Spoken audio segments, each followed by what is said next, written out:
Nope.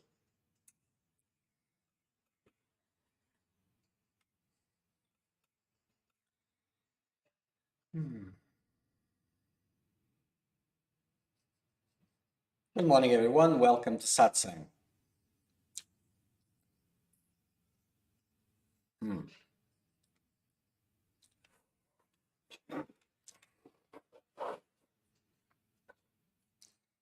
Let's make some silence first.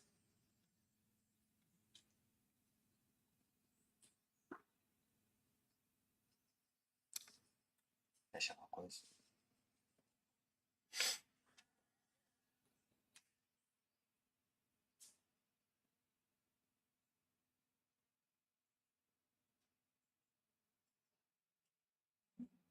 What are all these sense impressions? Why attention moves constantly?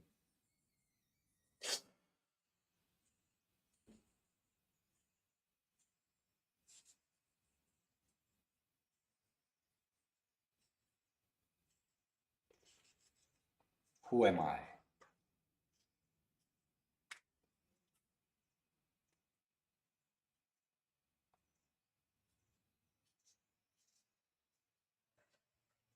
Am I the silence? Am I the noise?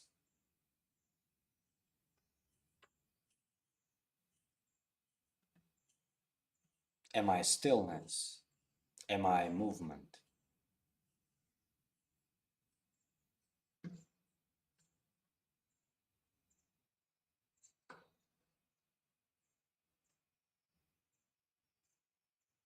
How does confusion rises?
So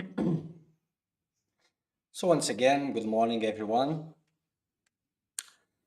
Just reminding you, we use WhatsApp as a means of communication. You can send your questions to the number that appears in the comments.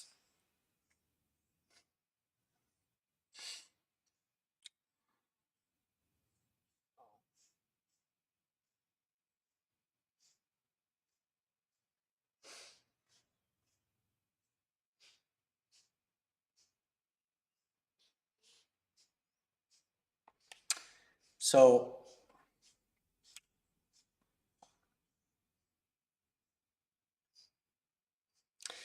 one popular teaching, and it is popular because of its misinterpretation, is as follows.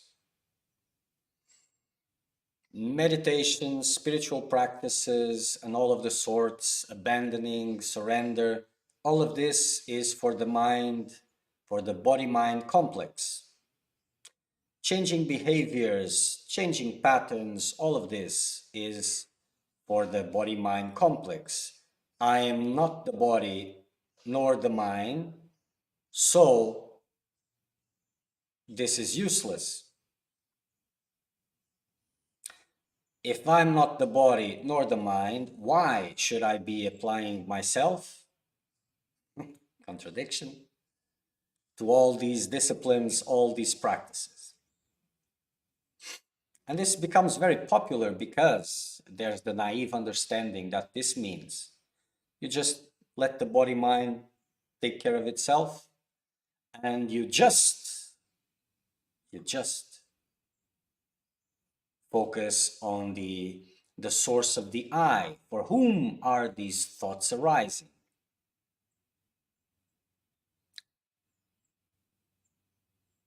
So there's an interpretation according to need, of course, that says, so everything else can continue as it is. I just look for the source of the I. It seems quite simple enough to continue. But is it that simple? Is that the meaning of it? No, it isn't. Because this, it seems to be something very easily done when understood in this way.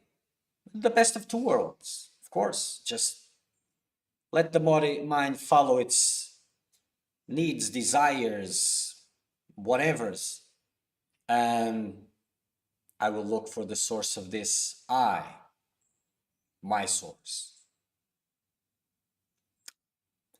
But actually, what that means is, or what that can mean, because it's according to need, of course, is if I'm not the body nor the mind, why am I engaging in so many countless, endless investments that are there asserting, intensifying this bodily identification? Why am I entertaining so many investments that are just needed because I'm identifying with the body, with the qualities of the body, with the needs of the body, with the qualities of the mind, with the needs of the mind? If I'm not the body nor the mind, no time should be wasted in that direction. Yes, looking for the source of I. Yes, and if there's no need to waste time with anything else because I'm not the body nor the mind, so all the time is available to seek the source of the I, to remain at the source of the I, to remain in stillness.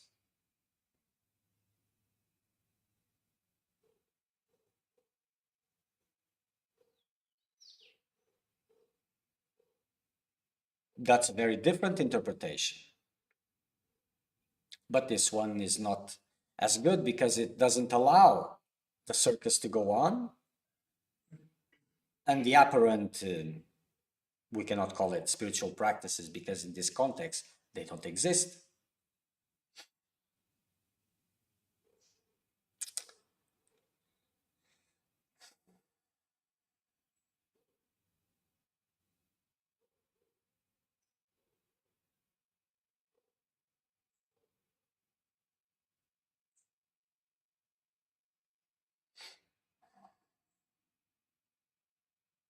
And when it is interpreted in the first example, as in the first example, everything apparently goes fine. Sometimes it doesn't. It is like, it reminds me something. Oh yes, worldly normal life, because that's what it is. But to go through this directly, if I'm not the body nor the mind, there's no point to make these investments, to have anxiety over them, because anxiety is there. We'll go look for it, it is there. No point investing in that which asserts bodily mind identification. So why should it continue?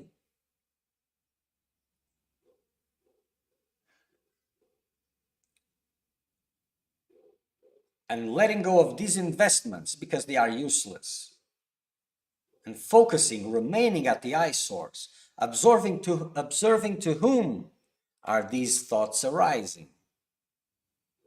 It's something to do constantly, uninterruptedly. How can both be entertained? They cannot.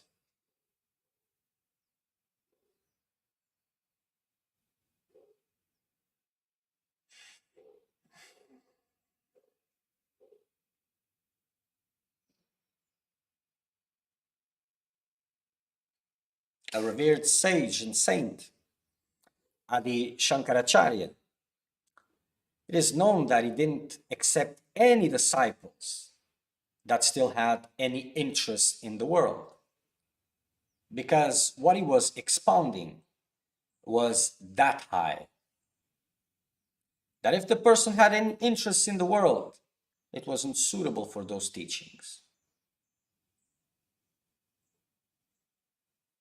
And what does this mean, being unsuitable? It is too high. That seeker cannot touch them. So it will be a waste of time. He should engage in other things more aligned with his present condition.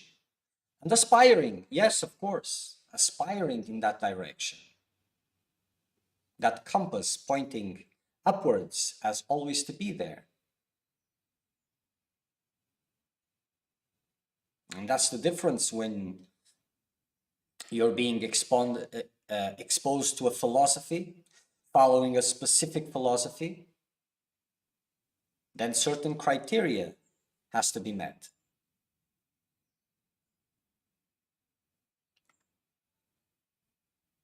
When you're under guidance of a master which is not connected to any specific philosophy, which is looking at you and evaluating the moment where you are, he will give you what you need. He will not be conditioned to a specific philosophy.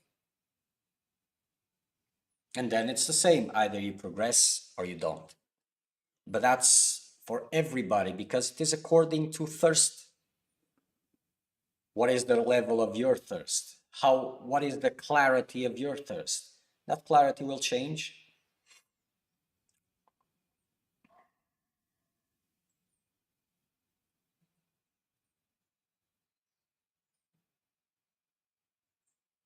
And the majority that is embracing these teachings in the first example,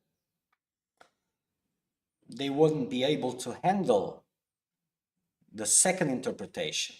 It would be too much because, well, you talk about the highest philosophy, but then you come with this, oh, but we have to take care of the needs of the worldly life and this and that. Eventually you'll reach there. And that is miles away, miles away.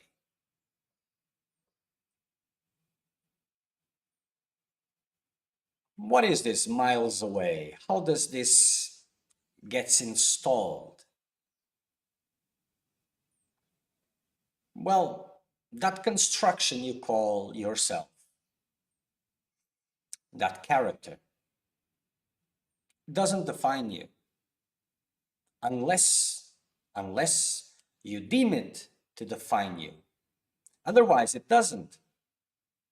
It is just you close up a room, you leave it there untouched a few years. Then you open the door and you will find what has happened.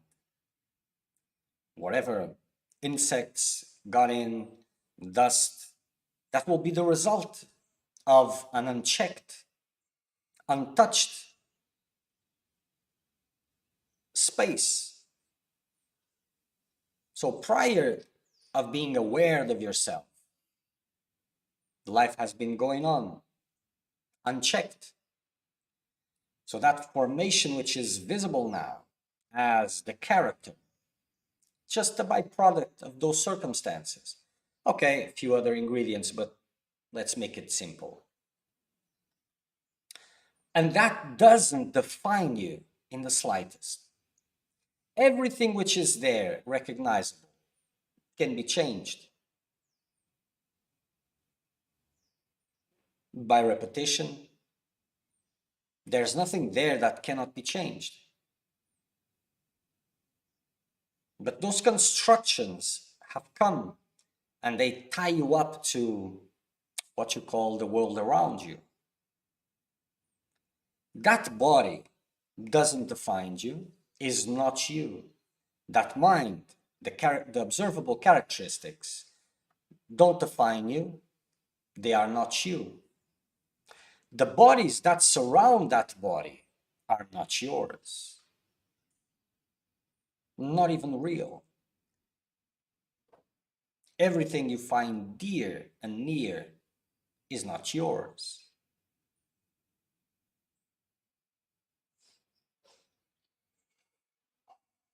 You can see it as in two ways. The way of those which are more intellectually prone. Everything is like a dream, appears and disappears.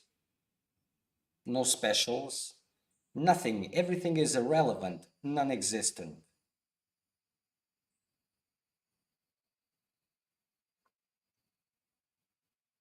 Or you can look at this through the devotional aspect.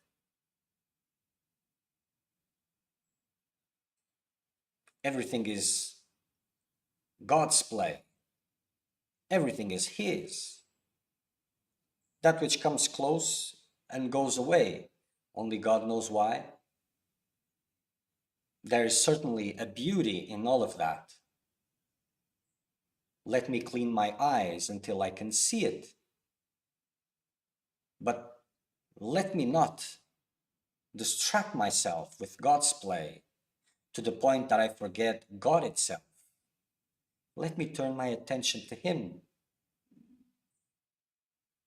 and let His play to those who are still affectioned by His plays. Just same visions from different instruments.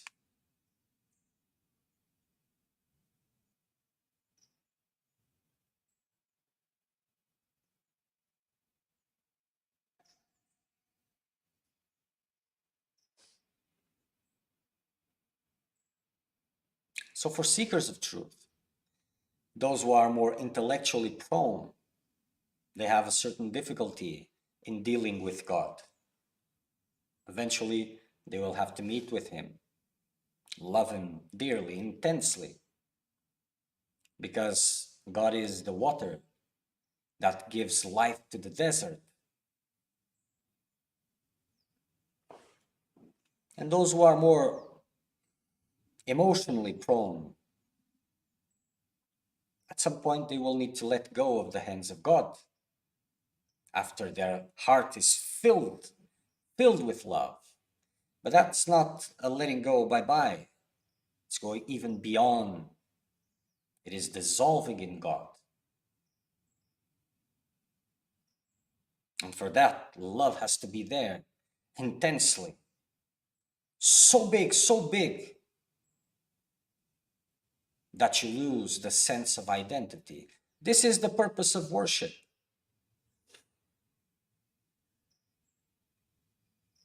In Advaita, we talk about identity, dissolution of identity. It is the same in worship. Worship is the way to dissolve identity. It gets lost, dissolved into the object of worship, into God.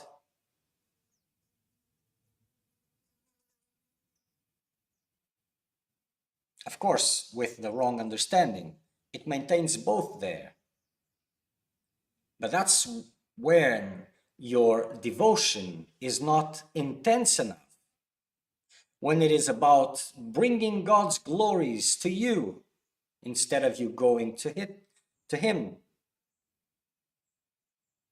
Because when it's about you going to God, intensifying that love will overwhelm you.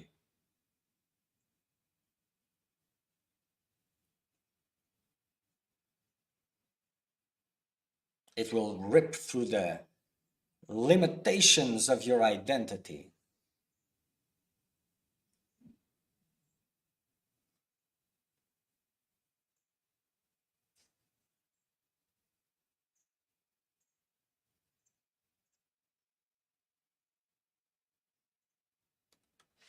But it seems it is opposite because, well, if the worshiper is here and something is being worshipped, then there's duality.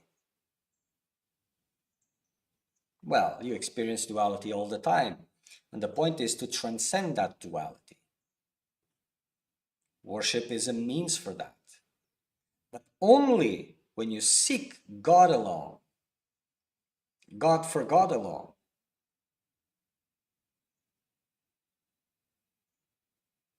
Not when you're seeking God's glories. So it's never about philosophy, really, because all philosophies, they are the same. They go from the lowest to the highest. And these differences which are observed, they are just because of your level of consciousness, of maturity, of understanding.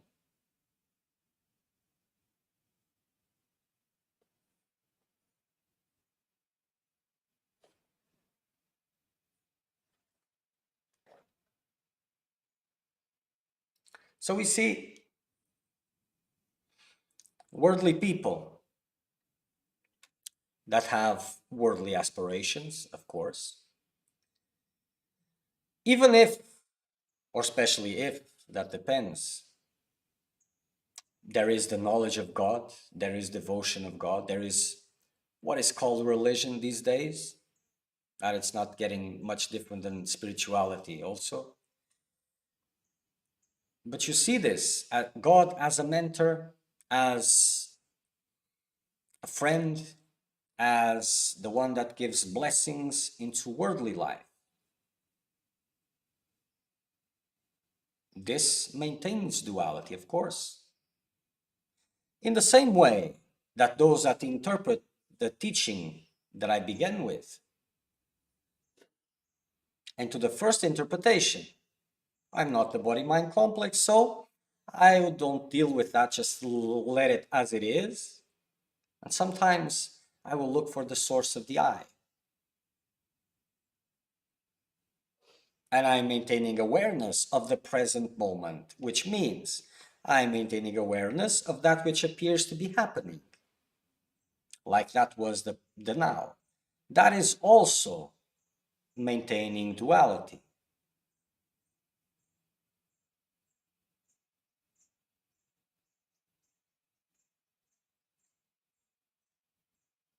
So one of the biggest quests in spirituality is to find the best teachings.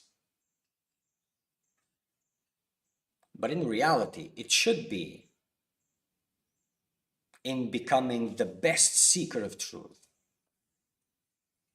developing those high qualities that define a seeker of truth, because that's what brings the rest.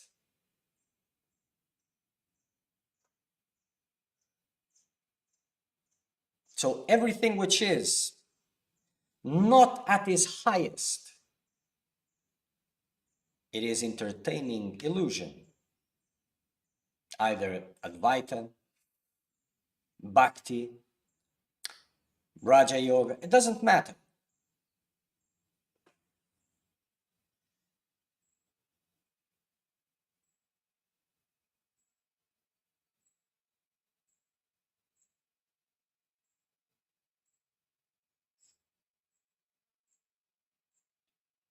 So devotion, a little bit is good because, well, everybody likes to see, oh, the person is demonstrating devotion, so it must be a spiritually minded person.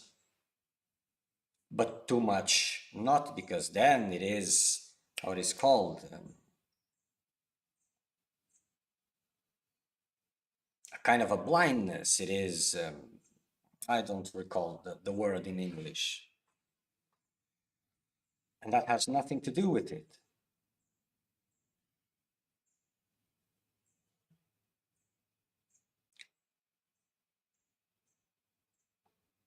So the thirst is that which makes you transcend your limitations. And there's a whole science into that of transcending your own limitations. So what you appear to be, that's not you. That's not. And okay, so let's look at the highest. I'm not the body-mind complex, so why should I waste my time with that? I will use my time to remain at the source. But let's keep it realistically. Many times, most of the times, it will not be possible to maintain because attention is being dragged by the force of repetitions of so many things, and countering it will create suffering. Maintaining that stillness will bring suffering.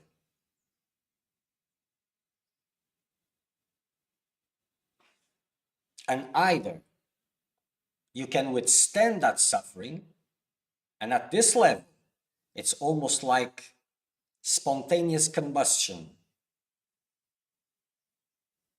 Either you can withstand it, or you will have to untie those knots. Some moments you'll be withstanding it, others you'll be untying it. But it doesn't need to be either or, both can be there. And that's sadhana.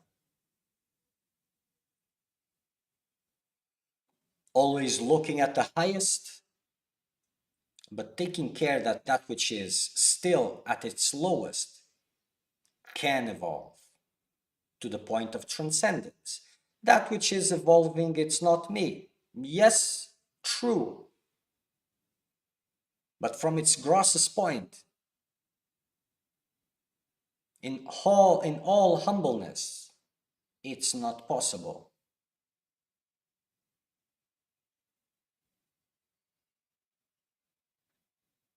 So it is being taken care of, that it changes enough to be able to transcend it.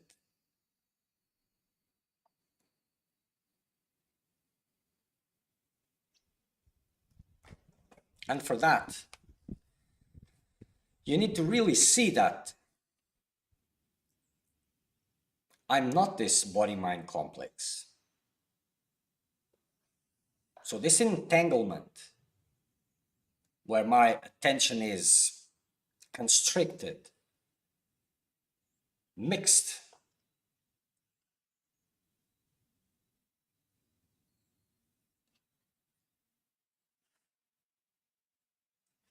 This needs to be dealt with.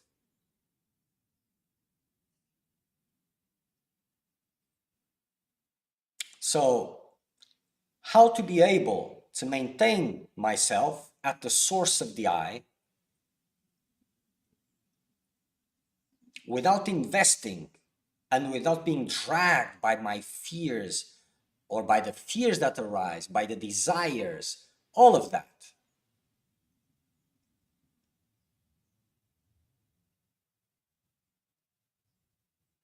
What happens? Why am I dragged? Because I'm afflicted by pain and suffering, and I want to escape it. Not realizing, not thinking about the nature of suffering. That even if I know that the suffering is for the body-mind complex also, I am not the body-mind complex also. So suffering is not mine because pain is there. And suffering and pain, they can be different things. There's pain at the physical body, but suffering is something that is connected to your beliefs, to the vision you have of yourself and the world. A gut felt vision, instinctive, not your instincts, of course, but strong enough.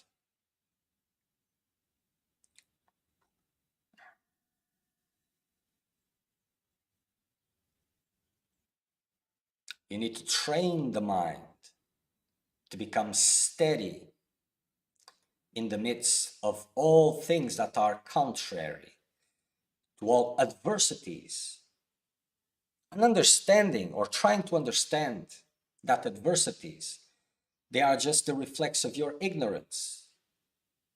Because either they are unexistent in one vision presented previously, or they are by God's design. So God knows what He's doing. You don't know. You don't know what's the point of that body life. So whatever you're struggling for comes not from knowing, but from, let's keep it simple, probably desiring.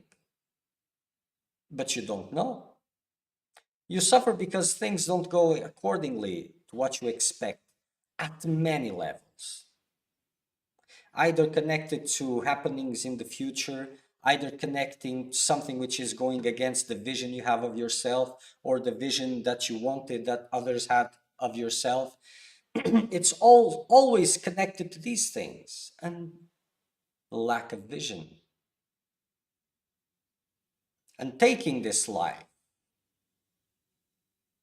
and other lives sometimes as yours, and they are not. It's God's play. Nature is using these bodies, all of them, to its own purpose. It's like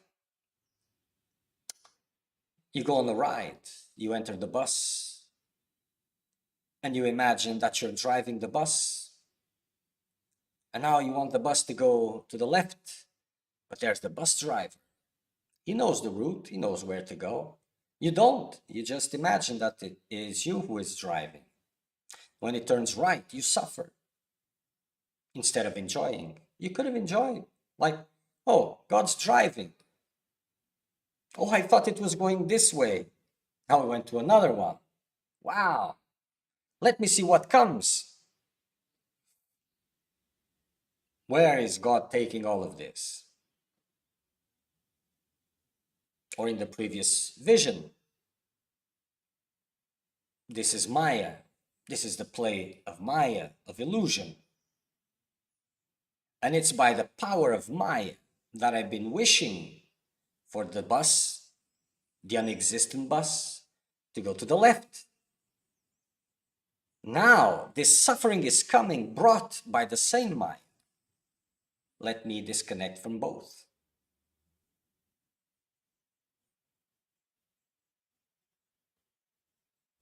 It's like that question. Is the light of the refrigerator, is it kept on when the door is closed? Or does it disconnect? Well, that question is only important because you are contemplating that. So whatever is being observed, it's only important because of the observer. So let's keep the attention to that which really matters, the observer. Or let's keep the attention not on turning left, turning right, the bus, the sightseeings, but on God, on who's driving. Let me direct my attention to Him. I'm conscious, I'm aware, this is the biggest blessing. I know He is there, and I don't want His riches no more. I want Him alone.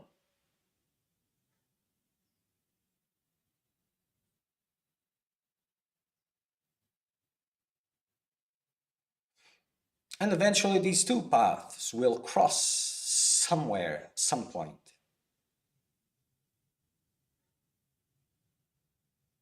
Until they become full, and then they could go on by themselves.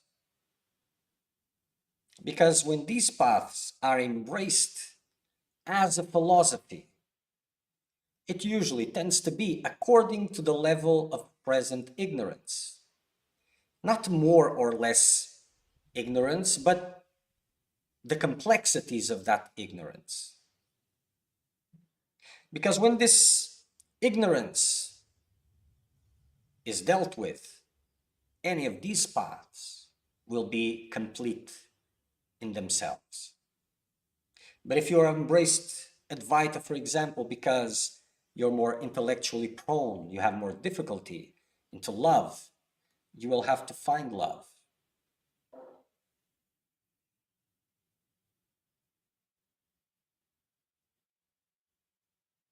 And when devotion is about God's glories and bring it down to this lower self, you will have to learn how to use reasoning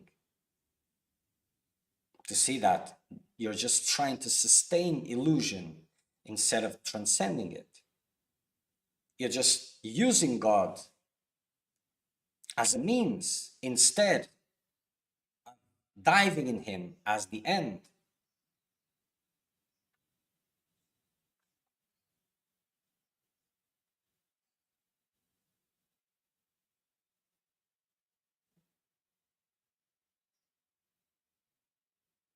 So all of this, just to talk about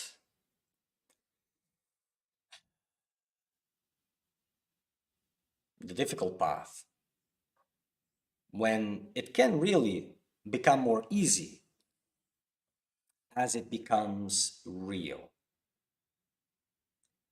And to that extent, it's usually the same advice. In the midst of the confusion that you are, in the midst of the blindness that you are, start a flame. And that flame is meditation. You pick up a technique, doesn't matter what it is, and you start practicing intensely, giving all your time for it. All your time for it. And I have to repeat this, all your time for it, because my words are for seekers of truth, not for those who are trying to maintain balance. They want liberation, not half liberation, half blindness, and the balance.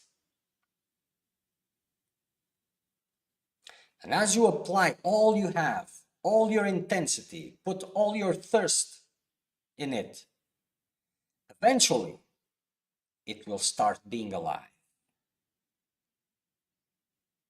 And this is where guidance can come. And then you follow guidance.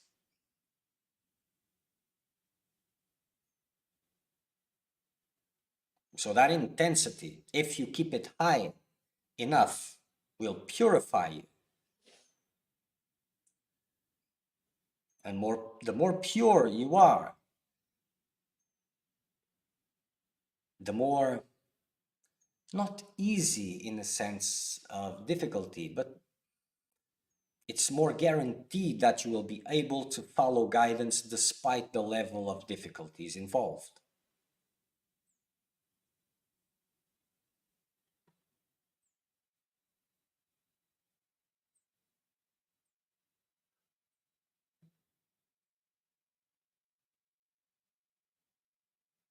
Whatever comes and crosses your path, it's not you, it's not yours.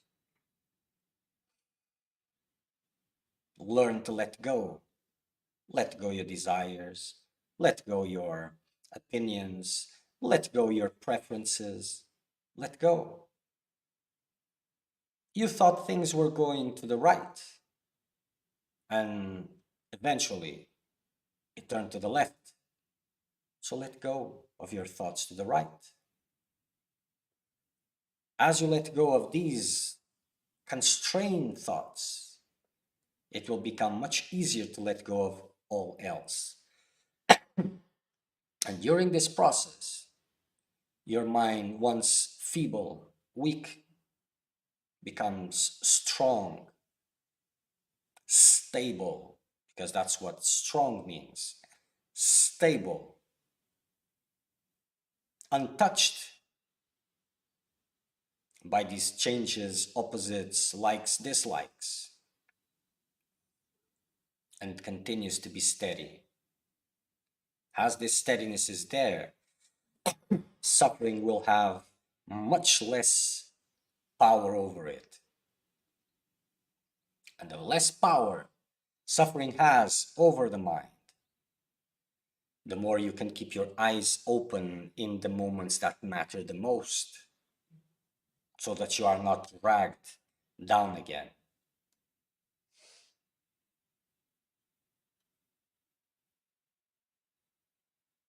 For all in life, there's ABCs. Transcendence also has its ABCs.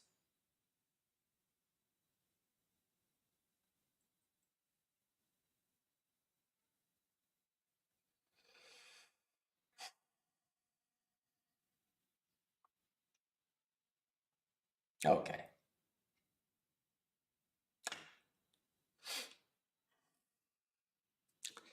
So that's it for today. Next satsang will be probably Saturday, Brazilian time, UTC -3. I think I didn't say the time. 9:30 in the morning, Brazilian time.